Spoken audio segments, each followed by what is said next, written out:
Boa tarde, presidente. Boa tarde aos demais parlamentares aqui presentes, ao pessoal da imprensa, à nossa equipe de assessoria e a quem nos assiste pela TV Câmara e pelo YouTube. Presidente Paulo, em nome do PL, eu preciso expor algumas situações que acontecem no Brasil e que assustam sobremodo não só a população brasileira, mas agora o mundo, que é o estado combalido em que se encontra o nosso Estado de Direito.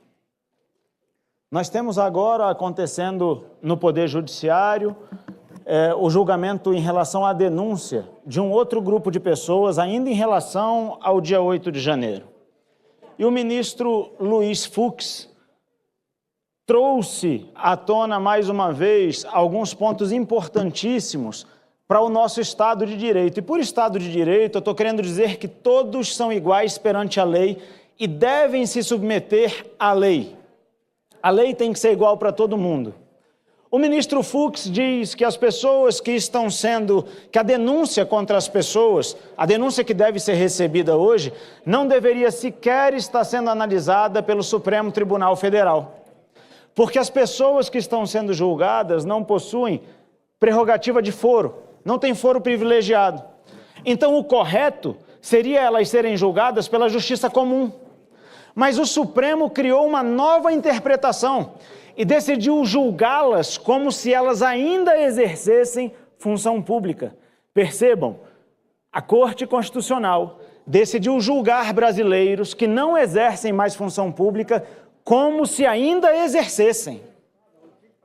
Para piorar, o julgamento que deveria ser de competência do plenário está sendo realizado na primeira turma. Eu tenho tocado nesse assunto várias vezes, porque nós temos hoje centenas de pessoas presas sem direito a recorrer. São pessoas que não deveriam estar sendo julgadas na instância mais alta de julgamento. Como elas são julgadas pelo Supremo, elas não podem recorrer a nenhuma outra instância. E o julgamento equivocado não pode ser revisado por outra instância. Vai acontecer de novo. E o Brasil assiste a isso pacificamente, como se nada tivesse acontecendo. O Estado de Direito no Brasil não existe mais. E nós assistimos a isso passivamente. Talvez tão passivamente que os estrangeiros enxerguem melhor o que está acontecendo aqui do que nós mesmos. Uma revista de esquerda estrangeira fez uma matéria ou várias matérias, na verdade, durante esse final de semana, para expor o que acontece na nossa Suprema Corte.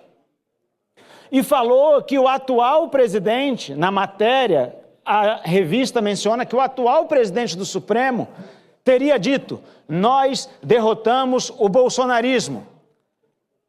É inacreditável, mas o Supremo Tribunal Federal exarou uma nota oficial para discutir com a revista. A nota é assinada pelo presidente, que diz que não falou: nós derrotamos o bolsonarismo.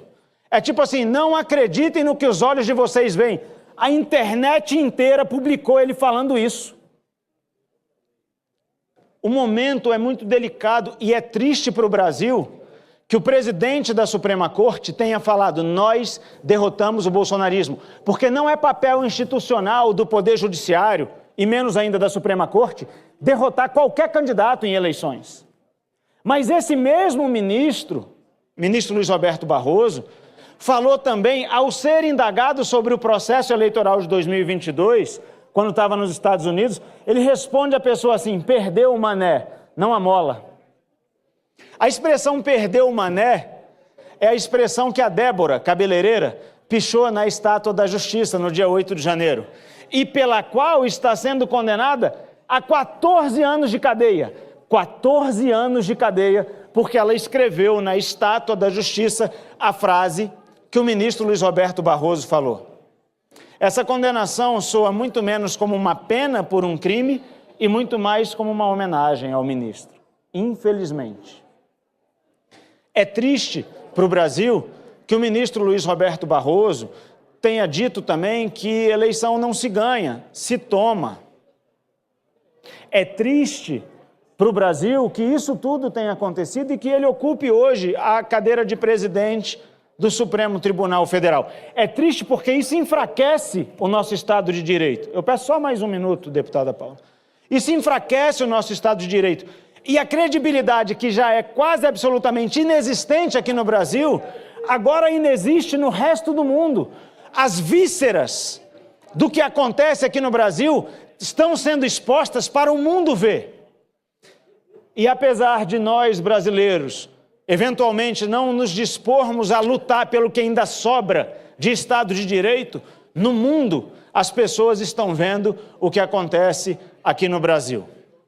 Então, eu encerro essa breve fala, deputada Paula, dizendo que é necessário que o Brasil olhe para a anistia dos presos políticos do 8 de janeiro e que algo seja feito na nossa nação, no nosso sistema de freios e contrapesos entre os poderes para colocar limites ao Poder Judiciário. Porque, infelizmente, hoje o Poder Judiciário